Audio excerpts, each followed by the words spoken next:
இங்கே இந்த பொண்ணு அவன் பாய் ஃப்ரெண்டு கூட ஒரு அப்பார்ட்மெண்ட்டில் ஸ்டே பண்ணியிருந்திருக்கான். பாய் ஃப்ரெண்டுக்காக ஒரு ஷர்ட் ஒன்று வாங்கிட்டு வந்திருக்கா. அந்த ஷர்ட்டை கொடுத்து இதை போட்டுவான்னு சொல்லும் போது அவன் கண்டுக்காம இந்த பொண்ணை கட்டி பிடிச்சிக்கிட்டே இருக்கான். நீ இதை சீக்கிரமாக போட்டு வா, நான் உனக்காக டீ போட்டு வைக்கிறேன்னு உடனே இவனும் ட்ரெஸ் எடுத்துகிட்டு போய் போட்டு வரான். அவனும் ட்ரெஸ் போட்டு வந்த உடனே இந்த பொண்ணு டீயை போட்டு கொடுக்குறா. ட்ரெஸ் உனக்கு பர்ஃபெக்டாக இருக்குல்லன்னு உடனே நீ எனக்கு ஒரு முத்தம் கொடுன்னு சொல்லி இவங்க 2 பேரும் கட்டி பிடிச்சிட்டு இருக்காங்க. அப்போ காலிங் பெல் சத்தம் கேட்குது. என்னன்னு பார்த்தா ஒரு வேலைக்காரமாக வந்திருக்காங்க. இவன் அந்த பொண்ணுக்கிட்ட கேட்குறான், நம்ம வீட்டுக்கு எதுக்கு வேலைக்காரங்கள்லாம், நம்மளே பார்த்துக்கலாம்லன்னும் போது, இல்லைடா நீ பாடுறா சுற்றி ரொம்ப அழுக்காக இருக்குது, வீட்டெல்லாம் க்ளீன் பண்ணணும், நீ பாரு எப்போ பாரு படுத்தே தான் கிடக்குற, காசுக்கெல்லாம் யோசிக்காத, அவங்களுக்கு சம்பளத்தை நான் கொடுத்துக்கிறேன்னு சொல்லிட்டு அவங்களுக்கு வேலையும் சொல்லிட்டு இந்த பொண்ணு வேலைக்கு கிளம்பிடுறா.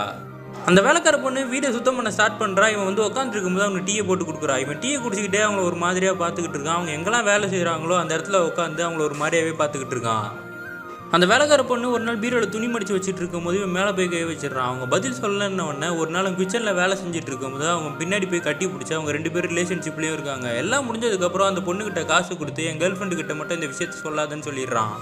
இந்த வேலைக்கார பொண்ணு வேலையெல்லாம் முடிச்சுட்டு அப்பார்ட்மெண்ட்லேருந்து நடந்து வரும்போது ஒரு பார்க்கிட்ட அந்த கேர்ள் ஃப்ரெண்ட் நிற்கிறா. இவளை கூப்பிட்டு தனியாக கேட்குறா, நான் சொன்ன வேலைலாம் கரெக்டாக பண்ணியான்னு. என்ன சொல்கிறீங்க, எனக்கு ஒன்றும் புரியலையேன்னும் போது, என் பாய் ஃப்ரெண்ட் மேலே ஒரு கண்ணு வைக்க சொன்னல, நீ வீட்டில் தனியாக இருக்கும் போது அவன் உங்ககிட்ட ஏதாவது ட்ரை பண்ணானா நீ என்கிட்ட சொல்லுன்னு சொன்னேன், அது மறந்துட்டியான்னு கேட்குறாங்க.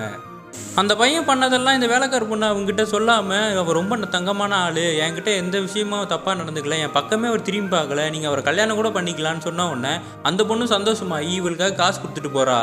அவள் போனதுக்கப்புறம் இந்த வேலைக்கார பொண்ணு நினச்சி பார்த்துக்கிட்டு இருக்கா, இவகிட்ட இந்த உண்மையை சொல்லியிருந்தா நம்மளுக்கு வேலையும் போயிருக்கும், இப்போ பொய் சொன்னதுனால இவகிட்டையும் காசு கிடச்சிது, அவங்ககிட்டையும் காசு கிடச்சிது, நமக்கு லாபம் தான் சொல்லிட்டு எந்திச்சு போகிறா.